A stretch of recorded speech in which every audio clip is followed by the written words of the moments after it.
La Coupe du monde de football de 2026, prévue sur le sol nord-américain, pourrait bien entrer dans l'histoire comme la compétition la plus polluante de tous les temps. Les chercheurs de l'organisation britannique Scientists for Global Responsibility, relayés par la BBC, tirent la sonnette d'alarme avec des chiffres alarmants. Plus de 9 millions de tonnes équivalent CO2 seraient générées, un niveau comparable à celui de pays tels que le Luxembourg, Chypre ou la Lettonie sur une année entière. En comparaison, le mondial de 2022 au Qatar avait déjà laissé un héritage carbone de 5,25 millions de tonnes, mais cette nouvelle édition pourrait bien dépasser toutes les attentes. Qu'est-ce qui explique une telle hausse? Les déplacements massifs à travers le vaste territoire nord-américain sont en grande partie responsables. La compétition, qui s'étendra du 11 juin au 19 juillet, verra également le nombre de sélections passer à 48, contre 32 auparavant, portant le total de matchs à 104.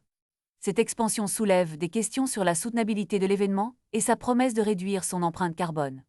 En 2022, le Qatar et la FIFA avaient promis un bilan carbone neutre, mais les organisateurs de la Coupe du monde de 2026 n'ont pas réitéré cette promesse, qu'ils semblent désormais considérer comme impossible à tenir.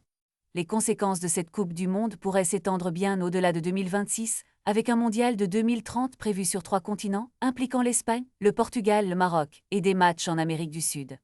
Cela soulève une question cruciale. À quel prix voulons-nous célébrer notre passion pour le football? Les défis environnementaux sont pressants et la communauté internationale doit réfléchir à des solutions durables pour l'avenir du sport. Il est temps d'agir avant que le beau jeu ne soit terni par les ravages du changement climatique.